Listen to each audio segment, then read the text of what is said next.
Good morning, students. So let us start with the next topic of synchronous machine. And in earlier topic, we have studied that the EMF equation was given by 4.445 F T KD KP volt, right?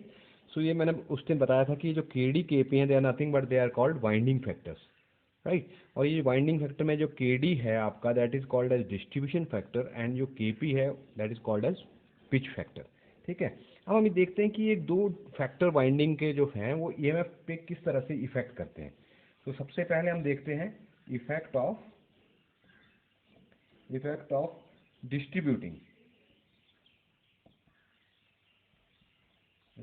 Distributing the winding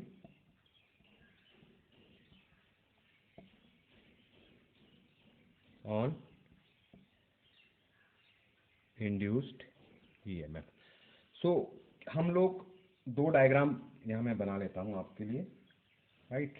so here you can draw two diagrams. यहाँ पर इस तरह से हम दो diagram बना लेते हैं, राइट। सो डायग्राम ए में जो है डायग्राम ए में 1 2 3 और आपका एक डैश 2 डैश और 3 डैश। अब यहाँ पे हम लोग देख लेते हैं कि जो वाइंडिंग है कॉइल की जो साइड्स होती हैं, कॉइल की साइड्स का मतलब मेरा ये है कि when ever I put a coil, this is my one side and this is my second side. तो कॉइल की एक साइड पोल के फेस के एक तरफ हम लोग प्लेस करते हैं, वाइंडिंग की दूसरी कॉइल की दूसरी साइड हम लोग पोल फेस के दूसरी साइड। तो यहाँ पे मैं देखूँ कि हमने 3 वाइंडिंग्स की कॉइल साइड जो है एक ही स्लॉट में यहाँ पे प्लेस की हुई है। सो यहाँ पे हम बोलते हैं कि ये कंसंट्रेटेड वाइंडिंग है। मतलब आप यहाँ देखें कि आपकी 3 कॉइल्स, यहाँ 3 का एग्जांपल दिया हुआ मैंने, तो यहाँ पे 3 कॉइल साइड्स मैंने एक ही स्लॉट में प्लेस की हुई है। दूसरा जो मैं तरीका कर सकता हूँ, मैं क्या कर सकता हूँ कि इनको मैं वाइंडिंग को कॉइल साइड्स को मैं डिस्ट्रीब्यूट कर सकता हूँ, right. So by distribution I mean here यहाँ पे आप देखें, इसको यहाँ पे एक रोटर भी बना देता हूँ ताकि आपको थोड़ा सा आइडिया हो जाए कि ये डायग्राम हो गया। तो this is your rotor north south, और यहाँ पर भी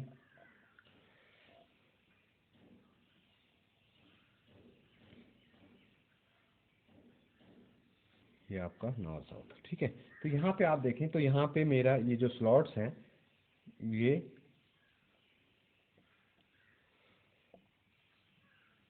ये जो स्लॉट्स हैं ये मैंने डिस्ट्रीब्यूट कर दिए, कॉइल साइड है मैंने डिस्ट्रीब्यूट कर दिए। तो एक की कॉइल साइड जो अगर आप देखें, सो आप इस तरह से इनको ड्रॉ कर सकते हैं। तो यहाँ पे मैंने 3 कॉइल साइडों को 3 डिस्ट्रीब्यूट करके डाला हुआ, एक मतलब कि ये जो स्लॉट्स हैं, राइट, ये सीरीज में जो स्लॉट्स हैं वो मैंने डिस्ट्रीब्यूट करके डाला हुआ है, फाइन। सो यहाँ पे जब मैं ईएमएफ देखूंगा, अगर मेरी एक कॉइल साइड पे, जैसे ये कॉइल साइड है, यहाँ पे मेरी E1 अगर जो है ईएमएफ इंड्यूस होती है, तो यहाँ मेरे पास 3 कॉइल साइड्स हैं। सो दैट मीन्स यहाँ पर जो नेट ईएमएफ आएगी उसको मैं इस तरह से ड्रॉ कर सकता हूँ। It will be my E1, it will be my E2 and it will be my E3, ठीक। तो जो मेरी नेट E बनेगी that will be nothing but E will be equal to E1 plus E2 plus E3, right. लेकिन यहाँ पे क्या हो रहा है, ये जो मेरा एंगल है स्लॉट्स के बीच में, दिस एंगल, इसको मैं एंगल अल्फा पुट कर लेता हूँ अगर, राइट। सो मेरी जो ईएमएफ इंड्यूस हो रही है वो आप देखें कि वो डिस्ट्रीब्यूट होके आएगी, राइट।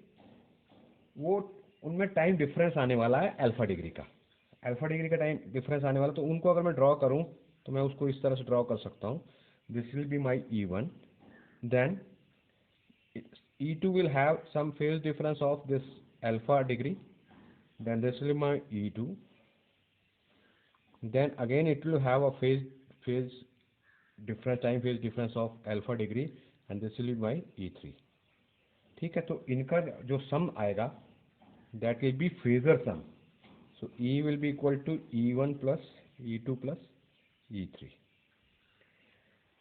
राइट। सो अब आप देखें कि ये जो फ्लक्स कटिंग है इन कॉइल साइडों की, ये जैसे अगर एक कॉइल साइड की फ्लक्स एक जगह कट करेगी, यहाँ पे कट करेगी, तो दूसरी की कॉइल साइड फ्लक्स यहाँ कट करेगी। सो इसीलिए यहाँ E1 E2 और E3 जो है वो, उसका जो मैं डायग्राम बना रहा हूँ वो फेजर सम होगा। सो यहाँ पे आप देख सकते हैं कि अर्थमेटिक सम जो आएगा, that is again it will be more than the phasor sum, right. तो यहाँ पे ऑटोमेटिकली सम आ रहा है E1 प्लस E2, ठीक है। तो यहाँ एक फेजर ऐसे बन रहा है, राइट। सो ये एंगल है अल्फा, इसको हम स्लॉट एंगल भी बोलते हैं, इसको हम स्लॉट एंगल भी बोलते हैं, राइट, ठीक है। सो अब हम कैलकुलेट कर देते हैं, ये हमने बना लिया। अब now let us calculate what is distribution factor basically. तो ये मैंने आपको यहाँ पे बता दिया कि किस तरह से हमारी वाइंडिंग कॉन्सेंट्रेटेड होती हैं, तो उनका फेजर डायग्राम जो आपका इस तरह से बनेगा, उनका जो सम है अर्थमेटिक सम आएगा, जो डिफरेंट ईएमएफ इंड्यूस होंगी कॉइल साइड्स पे। और अगर मैं उसको डिस्ट्रीब्यूट करके डालता हूँ, एडजेसेंट स्लॉट्स में डालता हूँ कॉइल साइडों को, तो उनका जो फेजर सम है वो इस तरह से आएगा। Fine.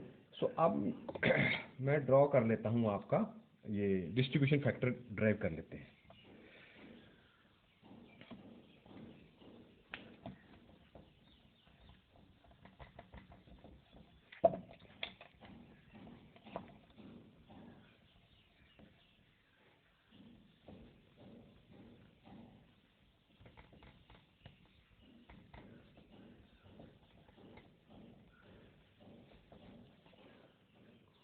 Okay,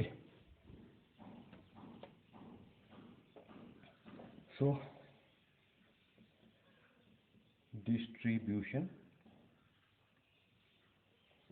factor, distribution factor के लिए मैं यहाँ पे डायग्राम ड्रॉ कर लेता हूँ, राइट। सो यहाँ पे let me draw it like this, क्योंकि अगर आप एक बार डायग्राम ठीक ड्रॉ कर लेंगे तो आपको डेरिवेशन करने में प्रॉब्लम नहीं आएगी। तो जैसे हमने देखा कि हमारी जो E है वो इस तरह से E1 E2 और E3 बनेगी। सो हमारा जो डायग्राम है वो इस तरह से बनेगा। सो दिस, तो मैं इस यहाँ से आप ये डायग्राम इस तरह से भी शो कर सकते हैं। So this will be your E1 by say this is alpha, E2 alpha and E3, and this will be my E, right।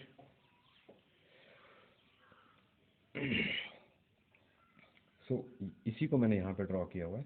तो यहाँ पे मैं लिख देता हूँ इसको A, दिस इज, इसको ले लेता हूँ B, इसको ले लेता हूँ D, और इसको ले लेता हूँ C, ठीक है। This diagram is same. मैं जो डिराइव करने के लिए थोड़ा सा इसको डायग्राम को इस तरह से ड्रॉ किया हुआ है, right. So you can join this by taking this O point, यहाँ पे you can join this points like this,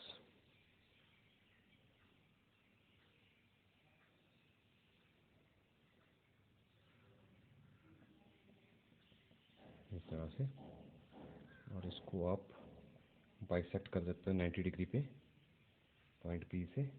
तो ये आपका पॉइंट P, इसको आप रिप्रेजेंट कर सकते हैं, राइट। सो यहाँ पे अगर आप देखें ट्रिग्नोमेट्रिक रिलेशन है, यहाँ पे अगर ये एंगल अल्फा है, राइट। सो आप इसको पहले बाइसेक्ट कर लो इस तरह से 90 डिग्री से। So if this angle is alpha, so अगर ये एंगल अल्फा है तो ऑब्वियसली ये एंगल अल्फा होगा, राइट। और ये एंगल क्या होगा, अगर आपने बाइसेक्ट किया है तो this angle will be alpha by 2, fine, ठीक है। तो अगर मैं जब इस ट्रायंगल को लेता हूँ यहाँ से PCO ट्रायंगल को लूँगा, तो ये 90 है, ये अल्फा बाई 2 है, तो ये एंगल क्या आ जाएगा आपका, this angle will be 90 minus alpha by 2, ये आपका एंगल आ गया 90 minus alpha by 2, right. So ये एंगल आपका अल्फा बाई 2, ये एंगल आपका अल्फा बाई 2 आया, तो ये एंगल आपका अल्फा बाई 2 है, ठीक है। तो अगर आप इसको टोटल करें तो ये सारा का सारा जो एंगल है, इसको यू कैन ड्रॉ इट, ये हो जाएगा 3 अल्फा बाई 2, ये एंगल, ठीक है। सो नेचुरली अगर ये एंगल 3α/2 होगा तो ये एंगल जो होगा, क्योंकि अगर ये एंगल 90 डिग्री है तो दिस एंगल विल बी, यहाँ पे ये जो एंगल आएगा ये आएगा 90 माइनस 3α/2। तो अगर आप ये डायग्राम, ये एंगल्स अगर आप एक बार अंडरस्टैंड कर लेते हैं तो आप जो है डिस्ट्रीब्यूशन फैक्टर इजीली निकाल सकते हैं। तो डिस्ट्रीब्यूशन फैक्टर की जो definition basically it is defined as the ratio of EMF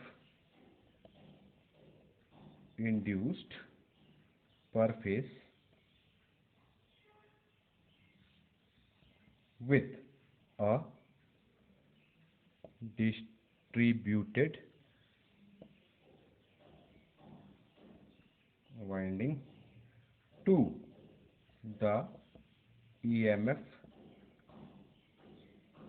induced with a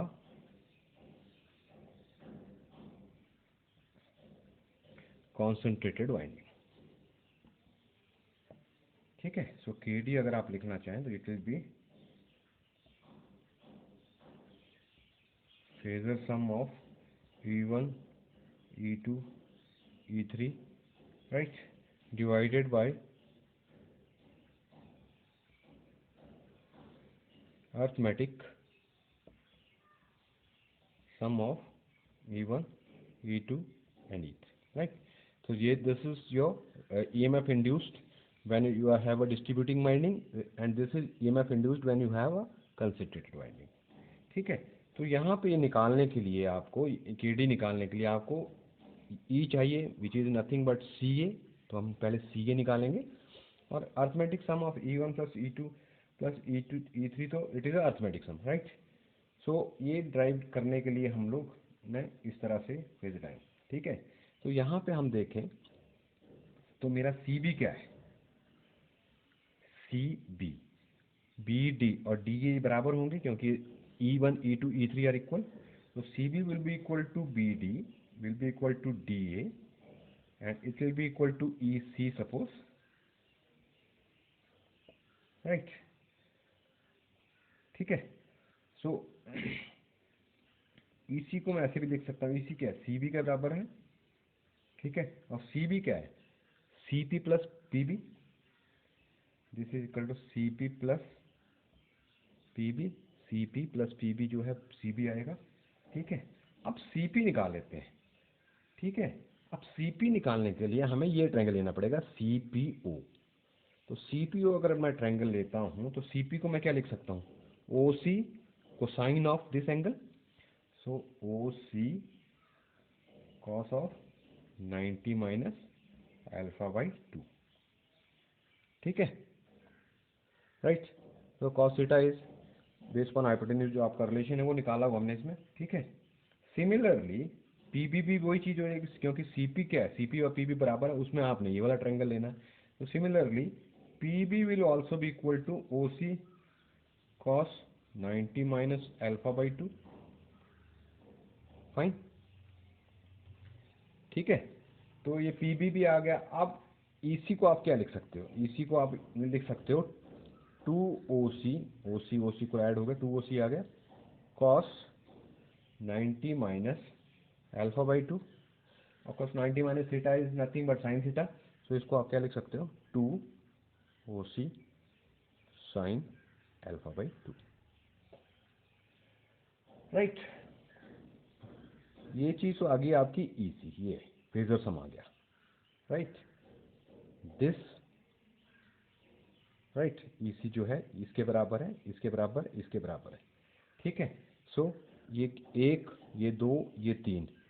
सो तो नेट EC क्या आ जाएगा, सो 3EC क्या आ जाएगा हमारे पास, 3EC आ जाएगा 3 इंटू 2OC साइन α/2। ओके। ठीक है। सो इसको मैं ऊपर रब कर देता हूँ।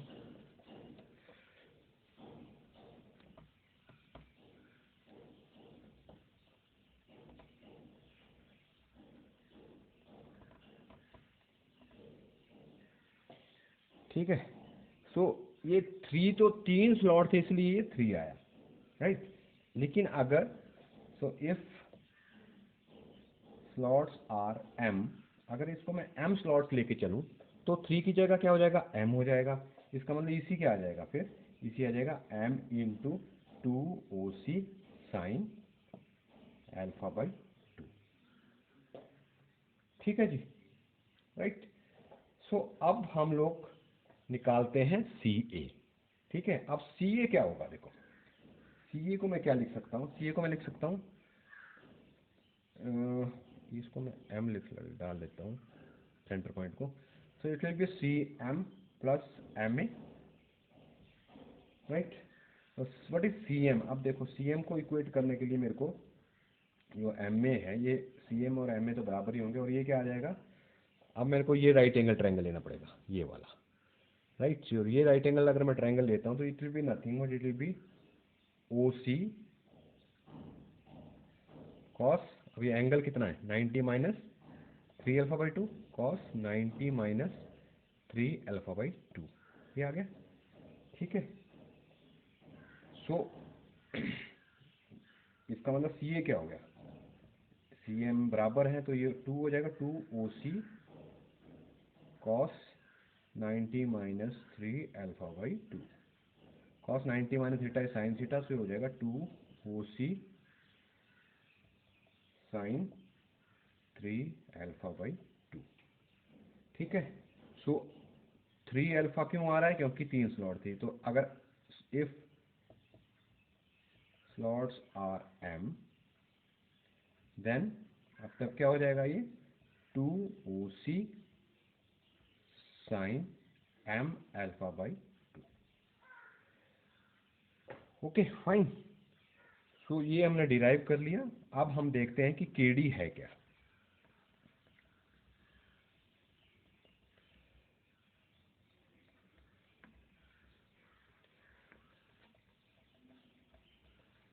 तो सबसे पहले तो phasor sum of E1 plus E2 plus E3 that mean C A. So K D में हमने सी ए निकाल लिया। सी ए क्या है, ये है मेरा 2 OC sine M alpha by 2 divided by arithmetic sum of E1 plus E2 plus E3। Arithmetic sum of E1 plus E2 plus E3 mean CB plus BD plus DA। और ये मैंने क्या निकाला था, ये मैंने निकाला था 2 OC M sine alpha by 2। तो ये आ जाएगा 2 OC sine M alpha by 2। So cancel कर लीजिए, कैंसिल कर लीजिए, राइट।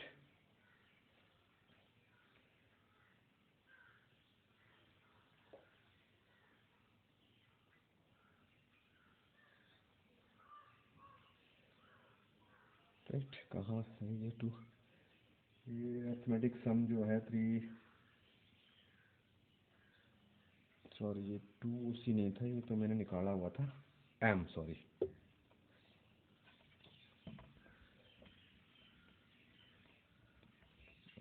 यहाँ पे EC मैंने बाद में M निकाल लिया था, तो ये मेरा था।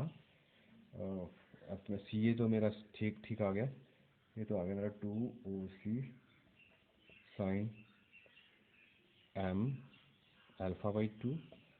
ठीक है। और ये मेरा अर्थमेटिक सम आया था, वो आया था मेरा M into 2 OC sine alpha by 2। तो यहाँ से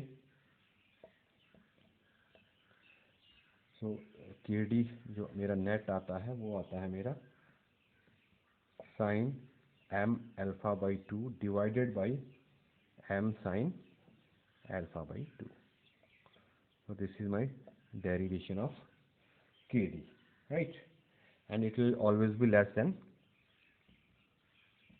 unity. Okay, so with this we have derived this KD, right? So बाद में हम इसका इफेक्ट भी देखेंगे। ठीक है। सो नेक्स्ट लेक्चर में हम लोग देखेंगे कि इफेक्ट क्या है डिस्ट्रीब्यूशन का, और इफेक्ट क्यों हम लोग डिस्ट्रीब्यूट कर रहे हैं, और कॉन्सेंट्रेटेड वाइंडिंग क्यों नहीं डालते हैं। फाइन, ठीक है। So any doubts you can call me up. Thank you very much.